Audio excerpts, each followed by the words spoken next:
Madam please.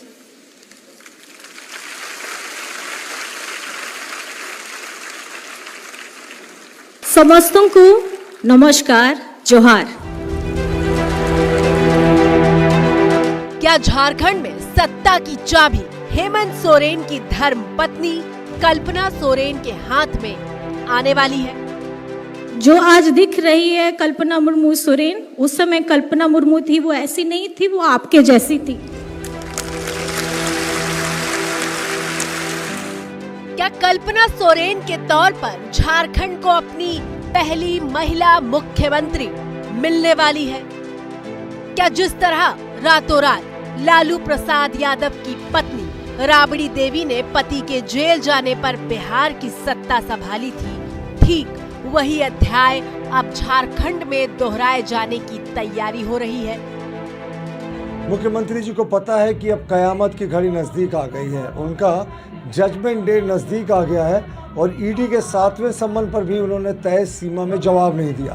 तो उनको शायद पता है कि अब बहुत दिन भाग हेमंत भाग का खेल नहीं चलेगा, इसलिए शायद वो वैकल्पिक व्यवस्था कर रहे हैं। लेकिन अगर ये बात सही है तो ये कितनी शर्मनाक बात है कि उन्हें अपने किसी विधायक पर भरोसा नहीं, अपने किसी मंत्री पर भरोसा नहीं और शायद फिर किसी सोरेन परिवार के ही अपने सदस्य को ये बनाने की पूरी कवायद की जा रही है। कोई भी राजनेता जो कि मुख्यमंत्री जैसे पद, शीर्ष पद पर है, वो बिल्कुल नहीं चाहता कि कोई उसके दायरे के बाहर का कोई नेता थोड़े समय के लिए उसकी जगह ले।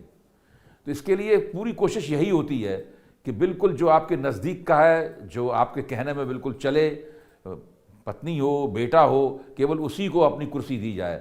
बिहार में जब लालू यादव को चारा घोटाले में गिरफ्तार किया गया था तो उन्होंने राबड़ी देवी को मुख्यमंत्री बनाया था, वो चाहते थे किसी और को ही मुख्यमंत्री बना सकते।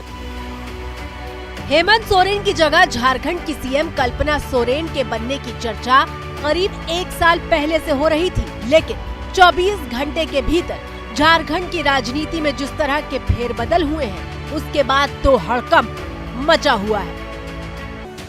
अब समझिए कि अचानक सीएम हेमंत सोरेन की पत्नी कल्पना को झारखंड का मुख्यमंत्री बनाए जाने की चर्चा इतनी तेज क्यों हो गई है? इसकी 2 वजह हैं। पहली, हेमंत सोरेन को मिला ईडी का 7वां नोटिस। दूसरी वजह, झारखंड की गांडेय विधानसभा सीट से विधायक सरफराज अहमद का इस्तीफा। दरअसल ईडी के 7 नोटिस भेजे जाने के बाद भी सीएम हेमंत सोरेन पेश नहीं हुए और इसलिए अब चर्चा तेज है कि प्रवर्तन निदेशालय हेमंत सोरेन के खिलाफ बड़ी कार्रवाई कर सकता है। अब आइए दूसरी वजह पर।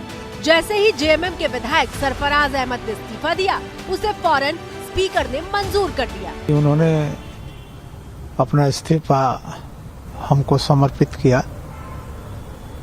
मैं भी उनका निजी कारणों को जानने का प्रयास नहीं किया, आखिर निर्वाचित विधायक क्यों इस्तीफा दे रहे हैं, क्यों नहीं दे रहे हैं, लेकिन इस्तीफा उन्होंने दिया और इस्तीफा देने के उपरांत सभा सचिवालय को हमने सूचित कर दिया और संबंधित विभागों में उनके इस्तीफा का जानकारी सारे विभागों को दे दी जाएगी। दरअसल सरफराज अहमद के इस्तीफे को हेमंत सोरेन की अपनी पत्नी कल्पना के लिए सजाई जा रही फील्डिंग का हिस्सा माना जा रहा है।